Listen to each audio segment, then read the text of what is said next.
ከበላ ከተጣ መቼስ ኃጢአት መስራቱ አይቀርም ይላል አይደል? ስለዚህ የዕለት እንጀራ ከተሰጠን የዕለት ኃጢአትን መስራታችን ስለማይቀር የዕለት እንጀራችንን ሰጥተን ጠግበን እንዳናስከፋ በጥጋብ ምክንያት መቼስ ከመብል ቀጥሎ ኃጢአት መከተሉ አይቀርም። በሉ ጠገቡ ሊዘፍኑ ተነሱ ነው የሚለው መጽሐፍ ቅዱስ።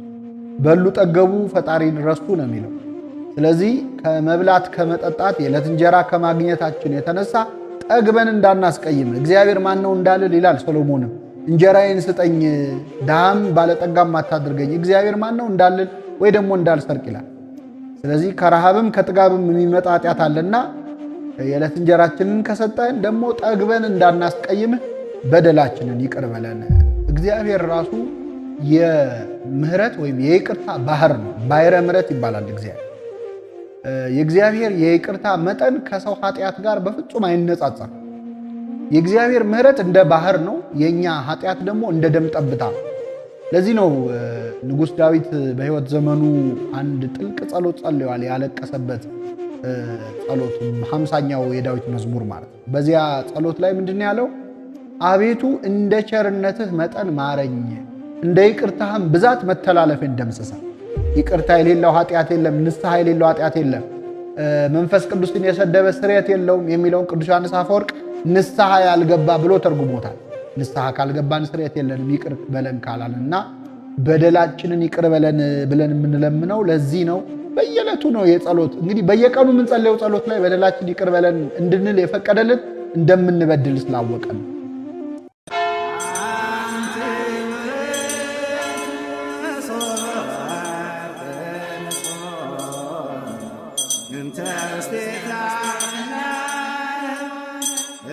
ሉል እግዚአብሔር ቤተሰቦች የእናታችን የእመቤታችን የቅድስት ድንግል ማርያም ወዳጆች በእግዚአብሔር ሰላምታ እንደምን ቆያችሁ? አሜን። ምሕረቱን ቸርነቱን አብዝቶ እስከዚህ ያቆየን አምላካችን ስሙ የተመሰገነ ይሁን። አባታችን ሆይ የሚለውን ትምህርታችንን አሁን እንጀምራለን። ባለፈው ክፍለ ጊዜ አባታችን ሆይ በሰማያት የምትኖር ስምህ ይቀደስ፣ መንግሥትህ ትምጣ፣ ፈቃድህ በሰማያት እንደሆነች እንዲሁም በምድር ትሁን እስከሚለው ድረስ ተመልክተን ነበር። ዛሬ የምንመለከተው በደላችንን ይቅር በለን እኛም የበደሉንን ይቅር እንደምንል የሚለውን ክፍል ይሆናል። እግዚአብሔር አምላካችን በቸርነቱ እንዲያስተምረን ቅዱስ ፈቃድ ይሁንልን። እንግዲህ ከዚህ ቀደም በነበሩት ክፍሎች እንደተመለከትነው አባታችን የሚለው ጸሎት ተያያዥነት ያለው ነው። እያንዳንዱ ቃል ብለናል። በሰማያት የምትኖር አባታችን ሆይ ስምህ ይቀደስ፣ ከፍ ከፍ ይበል፣ ይመስገን። ስምህ እስኪመሰገን እንደሚመሰገንባት መንግሥትህ ትምጣ። መንግሥትህ እስክትመጣ ፈቃድህ በሰማይ እንደሆነች እንዲሁም በምድር ትሁን። በምድር ደግሞ እንድናመሰግንህ የዕለት እንጀራችንን ስጠን። መቼስ ሰው ካልበላ ካልጠጣ ማመስገን አይችልም። ስለዚህ የዕለት እንጀራችንን ስጠን። ግን የምትሰጠን እንጀራ ደግሞ ለመታረድ ለኩነኔ እንዳይሆንብን በደላችንን ይቅር በለን እኛም የበደሉንን ይቅር እንደምንል የሚል ትርጉም አለው። እንግዲህ ብዙ ጊዜ የዕለት እንጀራችንን ስጠን ብለን ቀጥለን ነው በደላችንን ይቅር በለን እኛም የበደሉን ይቅር እንደምንል ያለው። ብዙ ጊዜ ሰው በተለምዶ ሰው ከበላ ከተጣ መቼስ ኃጢአት መስራቱ አይቀርም ይላል አይደል? ስለዚህ የዕለት እንጀራ ከተሰጠን የዕለት ኃጢአትን መስራታችን ስለማይቀር የዕለት እንጀራችንን ሰጥተን ጠግበን እንዳናስከፋ በጥጋብ ምክንያት መቼስ ከመብል ቀጥሎ ኃጢአት መከተሉ አይቀርም። በሉ ጠገቡ ሊዘፍኑ ተነሱ ነው የሚለው መጽሐፍ ቅዱስ። በሉ ጠገቡ ፈጣሪን ረሱ ነው የሚለው። ስለዚህ ከመብላት ከመጠጣት የዕለት እንጀራ ከማግኘታችን የተነሳ ጠግበን እንዳናስቀይም እግዚአብሔር ማን ነው እንዳልል ይላል ሰሎሞንም። እንጀራዬን ስጠኝ ድሃም ባለጠጋም አታድርገኝ እግዚአብሔር ማን ነው እንዳልል ወይ ደግሞ እንዳልሰርቅ ይላል። ስለዚህ ከረሃብም ከጥጋብም የሚመጣ ኃጢአት አለና የዕለት እንጀራችንን ከሰጠን ደግሞ ጠግበን እንዳናስቀይምህ በደላችንን ይቅር በለን። ሰው በጥጋቡ የሚሰራው ብዙ ኃጢአት ነውና በደላችንን ይቅር በለን የሚለው ጸሎት ከዕለት እንጀራችንን ስጠን ቀጥሏል ማለት ነው።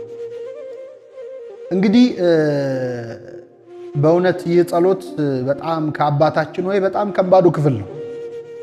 በደላችንን ይቅር በለን እኛም የበደሉንን ይቅር እንደምንል የሚለው ማለት ነው። መቼስ የሰው ልጅ የመጨረሻ የምድር ላይ ስኬቱ የተልእኮ ሁሉ ፍጻሜ የኃጢአት ስርየት ማግኘት ነው ከምንም ነገር በላይ እና የዚህ ጸሎት በጣም ጥልቁ ክፍል በደላችንን ይቅር በለን እኛም የበደሉንን ይቅር እንደምንል የሚለው ነው።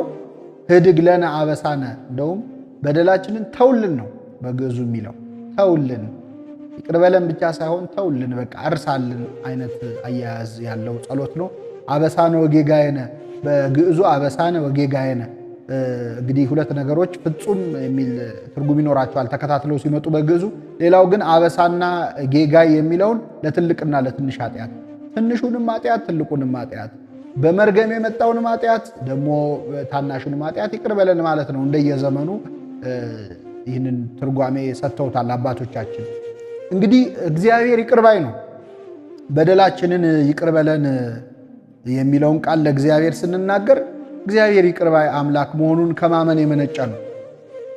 ይህንን ጸሎት ክርስቶስ በማስተማሩ ከጥምቀት በኋላ ኃጢአት ሊሰራ እንደሚችል ሰው ያሳያል። ቅዱስ ዮሐንስ አፈወርቅ ይህን አስተምሮበታል። ምን ማለት ነው? በነ ቅዱስ ዮሐንስ አፈወርቅ ዘመን እንግዲህ በመጀመሪያዎቹ 3 ክፍለ ዘመናት ማለት ነው ሰዎች ለመጠመቅ ይፈሩ ነበር። ጥምቀት ልክ ዛሬ እኛ ለቁርባን እንደምንሸሸው ማለት ነው። ተገቢ ባልሆነ መንገድ ለመጠመቅ ይፈሩ ነበር። ለምንድነው ሲባሉ ተጠምቄ ኃጢአት ብሰራ በኋላ ይቅር አይለኝም እግዚአብሔር አይነት ስሜት ነበራቸው።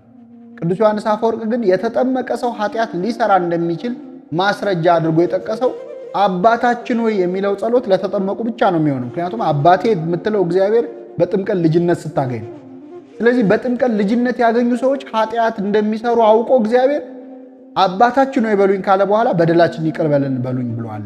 ስለዚህ ተጠምቆ መበደል ሊኖር እንደሚችል እግዚአብሔር አስቀድሞ ተናግሯል ብሎ እንደ ማስረጃ ጠቅሶታል። እንግዲህ እግዚአብሔር ይቅር ባይ ነው ስንል ያው ቃሉ ተመሳሳይ ስለሆነ ነው እንጂ እግዚአብሔር ራሱ የምህረት ወይም የይቅርታ ባህር ነው። ባሕረ ምሕረት ይባላል እግዚአብሔር። የእግዚአብሔር የይቅርታ መጠን ከሰው ኃጢአት ጋር በፍጹም አይነጻጸርም። የእግዚአብሔር ምህረት እንደ ባህር ነው፣ የኛ ኃጢአት ደግሞ እንደ ደም ጠብታ። ለዚህ ነው ንጉሥ ዳዊት በሕይወት ዘመኑ አንድ ጥልቅ ጸሎት ጸልዮአል። ያለቀሰበት ጸሎት 50ኛው የዳዊት መዝሙር ማለት ነው። በዚያ ጸሎት ላይ ምንድነው ያለው? አቤቱ እንደ ቸርነትህ መጠን ማረኝ፣ እንደ ይቅርታህም ብዛት መተላለፌን ደምስሳ። የእግዚአብሔር የቸርነቱ መጠን ምን ያህል? በሌላ ቦታ ሳይሉ ለእግዚአብሔር መልአ ምድረ፣ የእግዚአብሔር ቸርነት ምድርን ሞላ ይላል። የቸርነቱ ምድርን ይሞላል፣ ምህረቱም የበዛ ነው፣ አይቆጠርም። ሲለምነው ምን አለ? እንደ ቸርነትህ መጠን ማረኝ፣ እንደ ይቅርታ ብዛት መተላለፌን ደምስሳ አለ። ለምንድነው? የእግዚአብሔር የቸርነቱ መጠን የይቅርባይነቱ መጠን ከኛ ኃጢአት ጋር ሲነጻጸር ምንም ስለሆነ። በፀሐይ ብርሃን ላይ ትንሽዬ ሻማ ብታበራ ወይም ደግሞ በፀሐይ ብርሃን ላይ ጥቂት ጨለማ ጥቂት ጥላ ልታጠላ ብትሞክር ያጠላህባትን ቦታ ታጠላው ይሆናል እንጂ የፀሐይዋን ብርሃን አትሸፍነው። የእግዚአብሔር ምህረቱ የፀሐይ ብርሃን ያህል ነው፣ የኛ ኃጢአት ደግሞ ትንሽዬ ጥላ ያህል። ስለዚህ እንደ ቸርነት መጠን ማረኝ አለ እግዚአብሔር። ኃጢአታችንን ይቅር በለን የምንለው በምህረቱ ብዛት ተማምነን ነው እንጂ ኃጢአታችን ምህረት የሚገባው ነው አይደለም። ግን የእሱ ምህረት ከኛ ኃጢአት ጋር ሲነጻጸር በጣም የኛ ኃጢአት ትንሽ ነው። ወደ ጥልቁ እንዲጥልልን የምንፈልገው ኃጢአታችንን። ለዚህ ነው የእግዚአብሔር ይቅር ባይነት በጣም የሚደንቅ ነው። ሰው ይቅር ካለ አይረሳ። እኛ መቼስ ይቅር እንላለን ግን አንረሳ። ፎርጊቭ እና ፎርጌት የሚባል ነገር አለ። ሰው ይቅር በለኝ ይቅርታ አድርግልኝ ካልከው ይተውልሃል፣ ግን ቆይቶ ሲቆይ የረሳውን ልመሰለው እያለ ሲያሸማቅቅ ነው የሚኖረው። ቢያንስ ያስታውሰዋል፣ እንደው ስንቱን ትተን ነው እንጂ እያለ በትዝታ መልክ። እግዚአብሔር ግን ኃጢአታችሁን ከእንግዲህ ወዲህ አላስብም፣ ደግሜ አላስብም ዕብራውያን 10:17 ነው። አልፎ ተርፎ እግዚአብሔር እንደ ተበዳይ ኑና እንዋቀስ ይላል እግዚአብሔር ይላል። አሁን እሱ ምን ኃጢአት ኖረበት ነው? ከኛ ጋር ምን በደል አለበት? ግን ሚላል ኑና እንዋቀስ ይላል እግዚአብሔር። ኃጢአታችሁ እንዳለላ ብትሆን እንደ አመዳይ ትነጻለች፣ እንደ ደም ብትቀላ እንደ ባዘቶ ትጠራለች። የደም ያህል ቀይ ብትሆን የጥጥ ያህል ነጭ አረጋታለሁ። ምን ማለት ነው? ጭራሽ በድለህ የማታውቅ እስክትመስል አነጻለሁ። በድለህ የማታውቅ እስክትመስል። እንግዲህ ለደም ቀይነት የባህሪው ነው፣ ለጥጥ ደግሞ ነጭነት የባህሪው ነው። የባህሪ እስኪመስል ቆሸሸህ ከሆነ ቆሸሸህ የማታውቅ እስክትመስል ድረስ አነጻለሁ። እግዚአብሔር ማንጻት ይችላል። በምድር ላይ ያለ አጣቢ ሊያነጣው እንደማይችል ልብሱ አበራ ይላል እኮ በታቦር ተራራ። በምድር ላይ ያለ አጣቢ ሁሉ ሊያነጣው ከሚችለው በላይ ማንጣት ይችላል እግዚአብሔር። ይህ ምን ማለት ነው? ሰዎች ስለ ኃጢአትህ ሊረሱልህ አይችሉም። ሰው አንዴ ስትበድል ካየህ እድሜ ልክ አይረሳልህ። እግዚአብሔር ይቅር ቢልም ሰው ግን ይቅር አይልም። አናውቀውም እንዴ አሁን ዛሬ ተመልሶ ነው እንጂ እያለ የትናንት ታሪክን የጎለጎለ ሲሰድብ ነው የሚኖረው። እሱም የሚሰራውን ኃጢአት እንኳን ብትሰራ አይረሳለን። አይ እኔም እኮ እንደሱ ወድቃለሁ አይልም ሰው። ሰው ይጨክናል። በስ እኛ ራሳችን ላይ እንጨክናለን። የእግዚአብሔር ይቅርታ አንተ ራስ ላይ ከምትፈርደው ይልቅ ይምርሃል። አይ እንኳን ይገባኛል አጥፍቻለሁ ከምትለው በላይ ይራራልሃል እግዚአብሔር እና ምን አለ? ኑና እንዋቀስ። ያጠፋሁት ካለ አለ አሁን እግዚአብሔር ምን ያጠፋ ግን ኑና እንዋቀስ ይላል እግዚአብሔር። እንደ ደም የቀላ ኃጢአትን ያነጻዋል። ስለዚህ ይህን ትምህርት የምትሰሙ ለሁላችን መጽናኛችን ነው። አይ የኔ ኃጢአት እንኳን በጣም በዝቷል እግዚአብሔር ይቅር አይለኝም እንላለን። እግዚአብሔር የሚያዝነው ከኃጢአታችን በላይ ይቅር አይለንም ብለን በማሰባቸው። አባት ነኝ አባታችን ነው ይበሉኝ ያለው አባት የቱንስ ያህል ልጁ ቢበድለው ከተመለሰ ይቅር ለማለት ይቸገራል። ምንም ቢያዝን ግን ከልጁ አይበልጥበትም። ለእግዚአብሔር እኛ እንደዚህ ነን። ስለዚህ ይቅርታው በጣም የሚደንቅ ነው። የይቅርታውን መጠን አሳይቶናል። የእግዚአብሔር ይቅርታ ይቅር ማለት ብቻ አይደለም፣ ተበድሎ መካስ ነው። የሰው ልጅ እንዴት ነው የበደለው እግዚአብሔርን? አምላክነት ሽተን ነው ጸበለስ የበላ ነው። ከሱ በላይ መሆን ከሱ እኩል መሆን ፈልገን ነው፣ እንደሱ መሆን ፈልገን ነው የወደቅነው። ግን እኛ በበደልን እሱ ክሶን የእኛን ሞት ወስዶ የእሱን ሕይወት ሰጥቶን ነው እግዚአብሔር ይቅር ያለን። ከዚህ በላይ ይቅርታ የለም። ጠላቶቹ ሳለን ይላል ቅዱስ ጳውሎስ ሮሜ 5:10 ላይ በልጁ ሞት ታረቀን ይላል። ጠላቶቹንን እኛ አምፀንበታል። የእግዚአብሔር ይቅርታ የሚጠላውን እስከ መካስ ድረስ ተበድሎ መካስ ነው የእግዚአብሔር ይቅርታ እና እግዚአብሔር የይቅርታው መጠን ጥልቅ ነው። ይቅርታ የሌለው ኃጢአት የለም፣ ንስሐ የሌለው ኃጢአት የለም። መንፈስ ቅዱስን የሰደበ ስርየት የለውም የሚለውን ቅዱስ ዮሐንስ አፈወርቅ ንስሐ ያልገባ ብሎ ተርጉሞታል። ንስሐ ካልገባን ስርየት የለንም ይቅር በለን ካላልና በደላችንን ይቅር በለን ብለን የምንለምነው ለዚህ ነው። በየዕለቱ ነው የጸሎት እንግዲህ በየቀኑ የምንጸልየው ጸሎት ላይ በደላችን ይቅር በለን እንድንል የፈቀደልን እንደምንበድል ስላወቀን። ሁሌ እንበድል የለ የዕለት እንጀራችንን ስጠን እንደምንለው የዕለት ይቅርታም ስጠን፣ ምክንያቱም ሁሌ መበደላችን አይቀርም ብለን የምንጸልየው ጸሎት ነው። በእውነት በዚህ ጸሎት እግዚአብሔር ለሁላችን የኃጢአት ይቅርታ ያድርግልን። በለመነው መጠን አይደለም። በእውነት እኛ ኃጢአታችሁን እንኳን እስቲ ዘርዝሩ ቢባል አናውቀው። ምክንያቱም በጎ መስሎን የምንሰራውን ብዙ ኃጢአት አለ እና እያንዳንዱን ይቅር በለን እያልን የምንለምንበት ትልቅ የትህትና ጸሎት ነው። እንግዲህ በደላችንን ይቅር በለን የሚለው ጸሎት የቀደመ የነቢያት ሁሉ ጸሎት ነበር። ይህም ደግሞ አምላካችን ኢየሱስ ክርስቶስ ባስተማረው ጸሎት ላይ ተካቷል ማለት ነው። ግን በደላችንን ይቅር በለን ከሚለው ጸሎት ጋር ደግሞ በጣም ከባድ የሆነ ቃል ተጨምሮበታል። ዝም ብሎ ይቅር በለን የለም። ምንድን ነው የሚለው? በደላችንን ይቅር በለን ይልና እኛም የበደሉንን ይቅር እንደምንል ለሚል እኛም የበደሉንን ይቅር እንደምንል እንዲሁ ይቅር በለን ይላል። ይሄ እንግዲህ አባታችን ሆይ በጣም ከባዱ ጸሎት ነው። ይገርማቸዋል። ብናውቀው አንጸልየው። ወንጉሥ ፈታይ ከበርስከ ንጉሥ ሆይ በራስህ ፈረድክ ተብሏል ለዳዊት። በአንድ ሰው ላይ ሲፈርድ ሲናገር ሰምቶት ናታን የፈረድከው በራስ ላይ ነው እና አባታችን ሆይ ከሚለው ጸሎት ውስጥ በጣም ከባዱና ሰው በራሱ ላይ መቅሰፍት ለማምጣት የሚያስችል ጥያቄ የሚጠይቅበት ክፍል ይሄ። ዱላ ሰጥቶ ቅሰፈኝ ከማለት አይተናነስ። ምንድን ነው የሚለው? እኛም የበደሉንን ይቅር እንደምንል አቤቱ ይቅር በለን ማለት በአጭር ቋንቋ እኛ የበደሉንን ሰዎች ይቅር ካላልን ይቅር እንዳትለን ማለት። ይሄ በጣም እንደው አንዳንድ ሰው ከብዶት እንል ዘንድ ይላል። አይልም። ጫማ ይስተካከላል እንጂ እግር አይስተካከል። የኛ ቂመኛ ልብ ነው እንጂ መቀየር ያለበት ጸሎቱ ምንም ሊደረግ አይችልም። ወረድ ብላችሁ እዛው ማቴዎስ 6 ላይ ከዚህ ጸሎት ስር ስታገኙት ወንድማችሁን ይቅር ካላላችሁ ይቅር አትባሉም ተብሎ በግልጽ ማለት ነው። ስለዚህ ምንም ማስተባበያ የለውም። እንል ዘንድ አይደለም የሚለው እኛም የበደሉንን ይቅር እንደምንል ነው የሚለው። አቤቱ ይቅር በለን። ይሄ በጣም ከባድ ጸሎት ነው። በመጽሐፈ መነኮሳት አንድ አባት ከአባታችን ሆይ ላይ አንድ ቃል እንድጨምር ቢፈቀድልኝ ረሰየነ ይቅር እንድንል አድርገን የሚል ቃል ይጨምርበት ነበር አለ። ምን ዋጋ አለው? አይጨመርም። ይከብዳል ግን ለማለት ማለት። ምክንያቱም አንተ ወንድም ላይ ቂም ይዘህ የማታናግረው ሰው ካለ የእሷን ፊት አያሳየኝ የእሱን ፊት አያሳየኝ እያለ ቆመህ እኛም የበደሉንን ይቅር እንደምንል አቤቱ ይቅር በለን ካል ከነ ቅድመ ሁኔታው ነው እየጸለይክ ያለው። በጣም ከባድ ነው። ይህን ለመናገር እኔም አሁን የምናገረው እንደው ይቅር ያላልኩትን ይቅር ሳልን ለመናገር በጣም ይጨንቀኛል እኔም ራሴ እና በዚህ ትምህርት የምታዩ ሰዎች እኔንም ይቅር በሉኝ። እኔም ይቅር ያላልኩት ካለ አሁን አስቤ ይቅር ማለት አለብን። በጣም አስጨናቂ ነው። ምክንያቱም ራስህ ላይ እየፈረድክ ነው ያለ። ምንም አንድ እርምጃ መራመድ አትችልም። ይህ ቃል ይሄ ክፍል ከአባታችን ነው የትምህርት የእውቀት ጉዳይ አይደለም። አሁኑ ነው ይህን ትምህርት አሁን እዚህ ላይ ፖዝ አድርግና ይቅርታ የምጠይቀው ሰው ካለ ይቅርታ ጠይቅ። ለጠቅላላ እውቀት አይደለም የምንማረው ልንኖረው ነው። ወይ አለዚያ ቢቀርብን ይሻል። ግን በሰማነው ቁጥር የበለጠ ያስጠይቀናል። ይቅር ካላልኩ ይቅር አትበለኝ ማለት ነው። ብዙ አባቶቻችን በዚህ ተጨንቀዋል። በገዳም በአንድ ጊዜ በጣም ሁለት አባቶች ተጣልተው አባ ሲሶ የሚባል አባት ታረቁ ብሎ ለመናቸው። አንደኛው አባት ብሞት ይቅር አልልም ይቅር አልልም። ከዛ በኋላ እስቲ እንጸልይ አብረን አለውና አብረው ሲጸልዩ አባታችን ሆይ በሰማያት የምትኖር ብሎ መጨረሻ ላይ ኃጢአታችንን ይቅር እንደምንል አቤቱ ይቅር በለን የሚለውን ሲል ይሄ አባት ልቡ ተነካና አልቅሶ እዛ ወንድሙን ይቅርታ ጠየቀ። እኛ ይህንን ጸሎት ከፍተን ራሱ አንዳንዴ የእርቅ ስነ ስርዓት የቤተሰብ ጸብ ወይ የጓደኛ የተጣላበት በአባታችን ነው የሚከፈት እና በፍጹም አልታረቅም ብለው ሰዎች እምቢ ብለው በሉሽ በጸሎት ይዘጋ ሲባል ቆመው ደግሞ እኛም የበደሉን ይቅር እንደምል ይላል። ይሄ ማለት መግቢያውን መውጫውም አደራ ቅሰፈኝ ብሎ መሄድ ማለት።